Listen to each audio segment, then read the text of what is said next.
नमस्कार, विजय कुमार सिंह के साथ देख रहे हैं नेशनल न्यूज टुडे। खबरें वही जो हो सही। अब देखें ये खबर।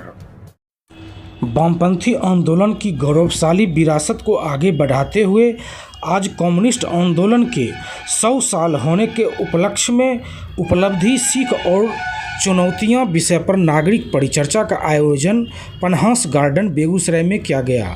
नागरिक संवाद समिति बेगूसराय के द्वारा इस परिचर्चा में कम्युनिस्ट आंदोलन के 100 साल की उपलब्धि के विषय में चर्चा की गई, जिसमें देश के जाने माने कम्युनिस्ट नेताओं का समागम हुआ। वामपंथी नेता दीपंकर भट्टाचार्य ने इस विषय पर अपना विचार रखे। आप भी जाने सुने। बात तो कम्युनिस्ट घोषणा पत्र से ही शुरू होगी। 1848 तो 100 साल से आगे बहुत हुआ, 175 से भी रहा है। और जिस समय कम्युनिस्ट घोषणा पत्र लिखा गया, उस समय सोच ये थी कि यूरोप में कम्युनिस्ट क्रांति दस्तक दे रही है। क्रांति बिल्कुल सामने है। बड़ा बदलाव, बड़े बदलाव की चारों तरफ आहट सुनाई दे रही थी और उस बड़े बदलाव से एक बड़ा कुछ बने, उसकी एक सही दिशा तय हो, इसके लिए मार्क्स एंगल्स ने और भी साथियों की मदद से ये कम्युनिस्ट घोषणा पत्र लिखा गया। लेकिन आप सब लोग जानते हैं 1848 में जो क्रांति दस्तक दे रही थी वो कम्युनिस्ट क्रांति नहीं थी, वो बल्कि एक प्रति क्रांति थी। तो पिछले 175-80 साल से कम्युनिस्ट आंदोलन धक्का खाते हुए, गिरते हुए, फिर खड़े होते हुए उतार चढ़ाव के बीच आगे बढ़ता रहा है। मेरी नजर में कम्युनिस्ट आंदोलन का मतलब एक लॉन्ग मार्च, एक ऐसी दुनिया के लिए जहां शोषण ना हो और जहां मानवता का, मनुष्यत्व का संपूर्ण विकास हो।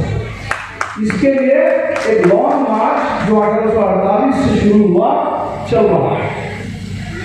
और ये कम्युनिस्ट घोषणा पत्र में सबसे महत्वपूर्ण जो बात कही गई थी हमारे हिसाब से कि कम्युनिस्ट, क्योंकि किसी आदर्श दुनिया में तो हम है नहीं। अगर दुनिया आदर्श होती तो क्रांति की जरूरत नहीं होती।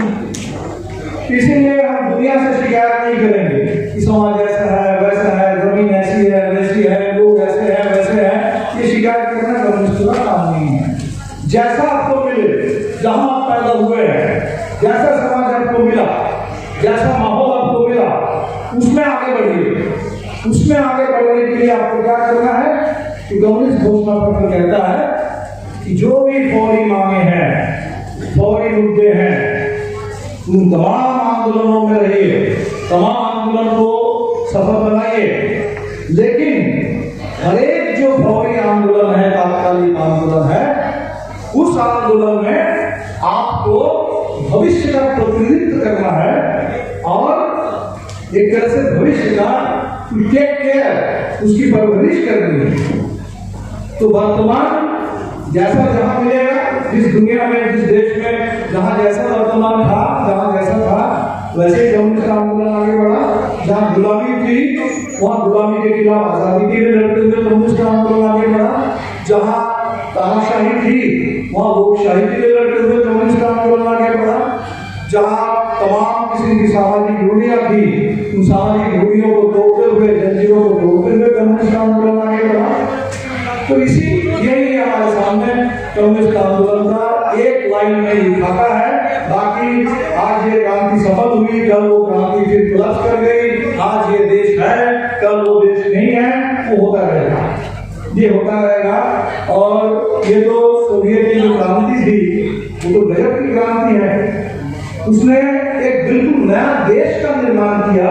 हम लोग कहते हैं रूसी क्रांति, लेकिन यूएसएसआर में रूस नहीं था, union of Soviet socialist republics.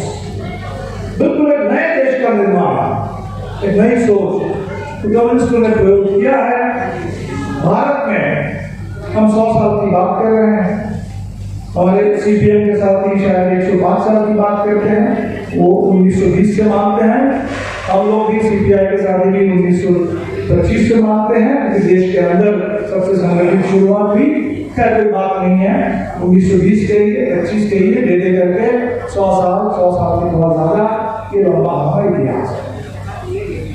1947 तक वो आजादी के आंदोलन का दौर था। हमें लगता है कि आज जब हम आजादी के आंदोलन की चर्चा करेंगे तो थोड़ा सा आजादी के आंदोलन के बारे में हमारी जो समझ है उसको थोड़ा व्यापक बनाने की जरूरत है। आजादी के आंदोलन के दौर में देश के सामने दो सवाल थे। एक, आजादी कैसे मिलेगी, अंग्रेजों को कैसे भगाया जाएगा, कैसे जाएंगे लोग।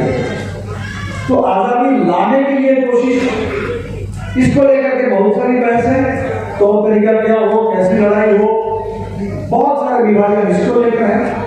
लेकिन उतना ही महत्वपूर्ण था वो आजाद हिंदुस्तान कैसा होगा।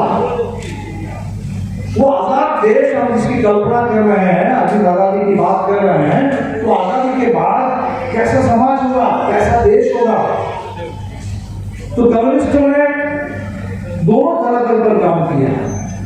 आजादी कैसे आएगी, अभी अनिश बता रहे थे कि कितने जेल गए थे महाधिवेशन में। देखिए तो कम्युनिस्ट कार्यकर्ता, कम्युनिस्ट उस समय के प्रतिनिधि, संपूर्ण न्याय की बात इसलिए है तो वो संविधान लिखने वाले हैं, कह रहे हैं कि हम रामायण, गीता, मनुस्मृति और अर्थशास्त्र सबका घोल मट्ठा बना करके संविधान लिखेंगे। और वो संविधान ऐसा होगा जहां जो काम चुनाव आयोग ने शुरू कर दिया है, वोटर लिस्ट में ऐसा मैनिपुलेशन, वोटर लिस्ट से चुन करके मुस्लिम मतदाताओं का नाम हटाओ, वोटर सप्रेशन जिसको हम लोग कहते हैं, उनको वोट डालने ना दो। वो कह रहे हैं कि ये सरकार चुनाव आयोग का हम लोग खत्म कर देते हैं। चुनाव आयोग का सरकार खत्म हो जाए, मुस्लिम समुदाय का वोट डालने का अधिकार ही खत्म कर दिया जाए, यहाँ वोट डालने का उनका अधिकार नहीं होगा। खुले साफ साफ बोल रहे हैं। सुप्रीम कोर्ट कहते हैं कि कॉन्स्टिट्यूशन के कस्टोडियन है और कॉन्स्टिट्यूशन के खिलाफ इतनी बड़ी साजिश चल रही है, पता नहीं सुप्रीम कोर्ट कभी संज्ञान लेगा कि नहीं लेगा।